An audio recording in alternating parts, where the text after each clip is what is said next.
Então eu queria já jogar essa bomba pra você. O que que existe por trás dessa mente aí que aonde encosta as coisas se transformam em ouro, cara? Olha, eu vou começar essa parte de encostar e virar em ouro, é o famoso toque de Midas, né, que é uma história mitológica. Isso parece ser bom, mas na história era ruim, porque Midas, ele era um rei numa região que hoje seria a atual Turquia, era da Frígia. Ele encontrou um mendigo, na verdade trouxeram até ele, quando ele olhou aquele mendigo, ele reconheceu a figura do pai adotivo do deus da festa e do vinho, do Dionísio, né, para os romanos, ou Baco. E ele falou: "Não, vou tomar conta então desse camarada", tomou conta dele, e aí o Deus, agradecido, com essa conduta que ele teve com o pai dele, falou: "Não, então eu vou te dar um desejo, pode pedir qualquer coisa". E como Midas era muito ganancioso, ele falou: "Tudo que eu toco eu quero que vire ouro". E depois disso ele tocou em talheres, tocou em pratos, em copos, tudo foi virando ouro, mas quando ele foi beber um líquido, ele viu que ao tocar na boca dele virava ouro derretido, ele não conseguia mais comer. Tocou na própria filha, a filha virou uma estátua de ouro, ele viu que era uma maldição. Mas o Deus, com pena dele, removeu a maldição, né? Bastou que ele lavasse as coisas nas águas de um rio que passava por ali, rio Pactolo, e tudo voltou ao normal. Então o retoque de Midas é muito relativo. E eu não diria que tudo que eu toco vira ouro, porque, por exemplo, o podcast, eu já peguei todo o know-how do meu sócio, o Thiago, que já tinha um dos maiores podcasts do Brasil, Thiago dentro de Nigro. negócios, Sim. exatamente, Thiago Nigro. Dentro de negócios, era o primeiro há muito tempo, e desde que ele tinha virado o primeiro, nunca tinha sido passado. E quando ele me chamou assim, falou: "Cara, cria um podcast". E ele falou: "E o seu podcast vai ser o segundo maior de negócios". Na hora que ele falou isso, eu pensei: "Que exagero, né? Tanta gente boa por aí fazendo Você só vai podcast". perder pro meu. É, ele falou isso. Tanta gente boa fazendo podcast, ele abriu o ranking de negócios assim, eu vi teu nome tava lá, tava o Caio Carneiro, tinha um monte de pessoas fazendo podcast há mais tempo, com conteúdo muito bom, gente que eu ouvia, eu falei: "Cara, aí é briga de cachorro grande, né?". Ele falou: "Não, mas faz, a gente tem um know-how aqui, essa parte de métricas, por exemplo, e teu conteúdo é muito bom, o negócio vai ficar bom". E acabou que a gente conseguiu passar ele durante um É tempo. impressionante, cara. Ou É. seja, ele falou que você surpreendeu o próprio Thiago Nigro, né, Sim, porque sim. ultrapassou. Mas ele já sabia que a gente ia muito bem, ele falou: "Cara, o seu conteúdo é muito bom, mas a gente tem know-how disso dentro do grupo". Porque se for pegar hoje os 3 podcasts de negócios, né, do Spotify, os 3 primeiros, é o Thiago, sou eu, junto com a minha esposa, E o nos Joel? sócios, e o Joel. Então, a primeira resposta seria até um pensamento de um economista que eu gosto muito, um austríaco, chamado Friedrich von Hayek, que ele falava que uma cabeça, por mais inteligente que seja, ela nunca vai ter todas as respostas, porque as respostas elas estão compartilhadas pela sociedade, né? O conhecimento ele está disperso. Então, quando eu entrei no grupo, e hoje nós temos 150 pessoas lá trabalhando com a gente, fora empresas que de vez em quando prestam serviço, né, tem um pessoal PJ, mas na empresa em si são 150 pessoas. Então, olha o tanto de conhecimento que eu tenho embaixo de mim hoje para poder me assessorar. Eles têm muito mais respostas do que o Bruno Perini, naquele primeiro podcast que a gente fez, que foi ano Perfeito. passado, tinha, porque minha equipe naquela época era formada de 5 pessoas. E agora tem 30 vezes mais. Então, de podcast em si, de métrica, cara, eu não sei quase nada. É super interessante quando a gente nota que, pô, você compartilhou todo esse mérito com a equipe, né.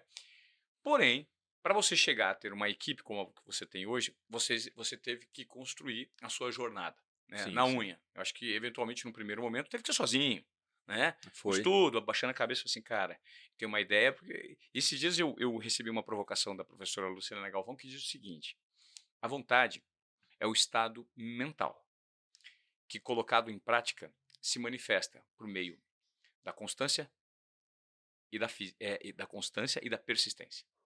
Então, assim, vontade mental, né, aquele pensamento, né, que na prática, no plano físico, é a constância e a persistência. Então, eu acredito que você teve que, no início, ter muita vontade para fazer tudo que você fez, muita persistência e constância, para você colocar em prática ou se colocar numa posição de destaque para que, eventual, no segundo momento, chegasse assim: "Vem cá, vem participar desse ecossistema". Como é que foi esse primeiro passo? Porque essa história vencedora, de quem começou do zero, ela inspira. E mais do que inspirar, ela dá direcionamentos de gatilhos que a gente pode absorver com esse aprendizado da sua jornada, né. Então eu queria que você me falasse um pouquinho dessa dificuldade inicial e dessas dúvidas que pintaram no caminho. Olha, eu não sei quem falou isso, né, mas eu achei brilhante quando eu ouvi que as coisas acontecem 2 vezes, primeiro na nossa cabeça e depois no mundo real.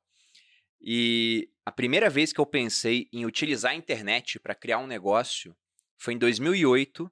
Eu estava na rodoviária de Campinas Eu tava viajando para encontrar uma namoradinha da época e tava demorando pro ônibus chegar, eu fui pra uma livraria, porque eu sempre gostei de ler. E aí tinha um livro ali, que era o Trabalhe 4 Horas por Semana, do Timothy Ferris. E eu peguei assim, né? Trabalhe 4 horas por semana, eu falei, É o caramba. famoso Tim Ferriss, né? Isso, ele mesmo. É. Peguei assim, esse cara motivou um monte de gente a começar negócios pelo mundo usando a internet. Eu peguei e olhei o subtítulo, né? E falava, fique rico, faça o que gosta e more onde quiser. Eu falei, meu Deus, né? Olha o que esse livro tá falando que dá pra fazer. Aí eu li o currículo dele ali, do autor, e o cara foi campeão de tango na Argentina, era campeão de kickboxer chinês, falava não sei quantos idiomas. Eu falei, meu Deus, como é que esse cara conseguiu fazer isso? E eu fui lendo um pouco naquela meia hora que eu tinha, acabei comprando o livro, devorei o livro, e o que eu vi é que ele usava uma alavancagem cambial muito inteligente, o poder da internet de escala, e no final o que ele conseguia? Ele tinha um negócio onde ele ganhava uns US$ 40.000 por mês, né, o que era muita coisa, só que ele ganhava em dólar, ele remunerava em rúpias, porque os trabalhadores eram todos terceirizados na Índia, e ele vivia em pesos na Argentina naquela época. E ele começou a ter tanto tempo livre que ele decidiu aprender tango. Aí, em 6 meses, ganhou um campeonato de tango na Argentina. Aí foi para a China lutar. E ele descobriu que se ele empurrasse os concorrentes do palco 3 vezes, ele ganhava a luta. Então ele foi campeão sem estilo nenhum de kickboxer, de kung fu, não sei o que ele fazia direito. Mas ele foi acumulando uma série de títulos por ter muito tempo para isso. E esse tempo veio de ter criado um negócio que funcionava sem a presença dele. Quando eu li aquilo, eu mal usava a internet direito, assim, né? Só para rede social, mas eu pensei, um dia, eu não sei como, eu não sei o que, mas na minha cabeça foi a primeira vez, eu vou usar a internet para construir um negócio. Eu não sabia o que seria. O primeiro negócio que a gente construiu na internet foi a minha esposa que criou para mim, que foi um site que existe até hoje, que é o Você Mais Rico, para falar de educação financeira. Ela chegou assim e falou, vamos fazer alguma coisa, né? Eu falei, vamos criar um site. Como é que a gente faz isso? Compramos um curso, e eu não tinha tempo para ver. Ela falou, então deixa que eu faço. Ela era universitária na época, tinha um pouco mais de tempo do que eu. Criou o site do zero, ficou bem tosco, né? Logicamente, a gente não tinha experiência com aquilo, mas foi um início. E aquele início, o interessante foi que o preço que a gente pagou no curso, era uns R$ 300 na época, ele voltou em coisa de 2 semanas. E eu falei, nossa, muito bacana, né? Porque o pessoal entrava no site, era pouca gente entrando, mas tinha publicidade. Inclusive, o curso, eu escrevi um artigo falando como aquele curso me fez criar aquele site, e no final tinha um link para comprar o curso. Então, algumas vendas do próprio curso que eu usei já pagaram o custo do site. Eu falei, esse negócio é bom, porque agora ele me gera um pouquinho de dinheiro, mas que não depende de mim. Aí, depois desse site, a gente teve a ideia de criar um para ela, em outro nicho, falando sobre lifestyle, que foi o Você Mais Fitness. E, na minha opinião, aquilo ia ser um negócio que ia gerar uns R$ 1.000, R$ 2.000 por mês para contribuir com os investimentos que a gente fazia todo mês. Eu comecei a investir com 17 anos e nunca mais parei. Eu queria até 1 milhão, eu queria ter até os 30 anos 1 milhão. E estava indo. Só que no meio desse caminho, a minha esposa, ela me mostrou mais potencial na internet do que eu enxergava na época, porque ela começou a usar a rede social. E no começo eu falava, larga isso, é perda de tempo, vai escrever pro site. Só que eu estava fazendo um negócio muito errado quando eu dava essa opinião para ela. Porque a gente não sabia na época, mas a minha esposa é disléxica. Então ela tem muita dificuldade para escrever. Ela demora muito mais para escrever, tem que revisar 1000 vezes o texto para não ter erro, né? E mesmo assim passa alguma coisa, eu tinha que revisar novamente. E ela é muito simpática, é muito carismática. Então eu estava tirando ela de rede social. Ela estava no Snapchat, já tinha 500 pessoas assistindo, para colocar ela para escrever para um site onde ela tinha muito mais dificuldade e onde também tinha umas 500 pessoas acessando por dia, só que no site tinha 3 comentários por dia, na rede social tinha 50 pessoas rindo, chorando com ela. Então, na hora que ela me mostrou os números, eu estava igual, a gente não ganhava R$ 1 com aquilo ainda.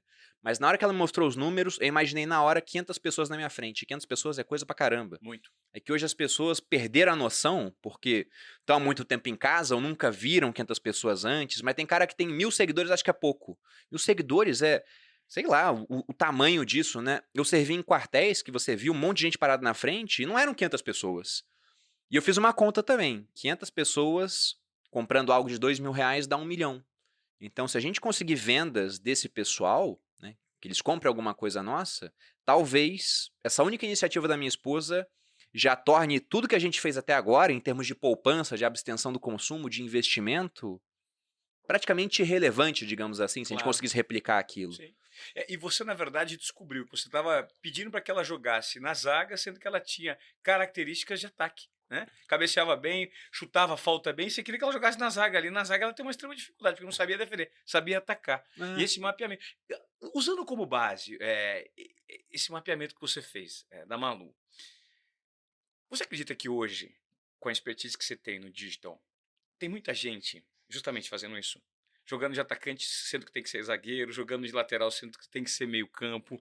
E se sim, como fazer hoje, Bruno, para descobrir em qual posição de fato você se destaca, cara? Olha, eu acho que o como descobrir é complicado. Você tem que tentar fazer um monte de coisas diferentes, porque não era óbvio pra mim o caminho que a Malu ia seguir. Ela me mostrou. Ela que descobriu. Ela direcionou, né? Exatamente. E aí, o meu único mérito, e eu falo que essa é uma das características que eu mais gosto na minha personalidade, é que eu mudo de ideia rápido quando eu vejo que estou errado. Eu não me apego a um posicionamento. Se você mostrar pra mim, Bruno, sua opinião tá errada por conta disso, disso e disso. Eu olho e vejo, caramba, faz sentido. Acabou. Ah, mas você falou isso ontem, mas tava errado. Agora eu já reconheci, eu estou errado. Isso é muito bom pro investidor, né? Você não fica apegado às perdas, por exemplo. Mudou de ideia, sai e vai pra outra coisa.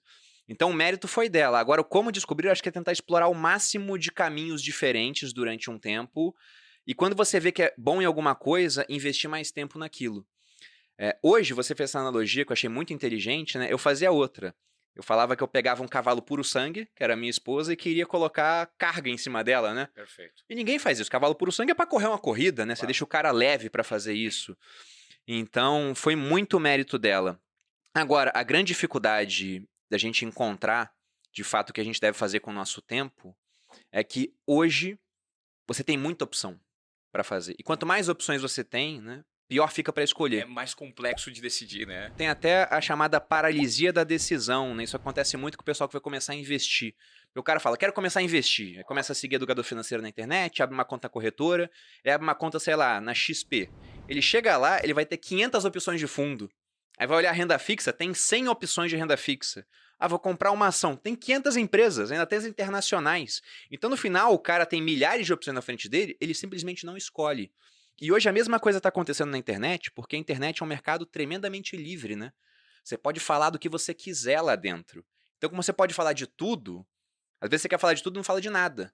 Você não vira um cara que é referência em alguma área. Porque eu posso falar de diferentes assuntos, mas se você fala o nome Bruno Perini e o pessoal me conhece, na hora eles pensam, finanças. Finanças. Entendeu? Quando fala Ivan Moré, comunicação. Sim. Né? Lembra da tua carreira como jornalista. Perfeito. Então você tem que focar em alguma coisa para tentar se tornar referência. E quando eu digo referência, não é a maior referência do Brasil. É referência para as pessoas que estão te acompanhando. Ótimo. Porque na época eu não pensei, nossa, Malu tá seguindo esse caminho, vou seguir também e vou virar um dos maiores educadores financeiros do Brasil. Não. Na hora que ela fez isso, eu só pensei, 500 pessoas pagando 2.000. Era isso que eu queria. Certo. Né? E é mais fácil ter 500 pessoas pagando 2.000 se você tiver 5.000 pessoas, 50.000, 500.000, mas o objetivo era pequeno.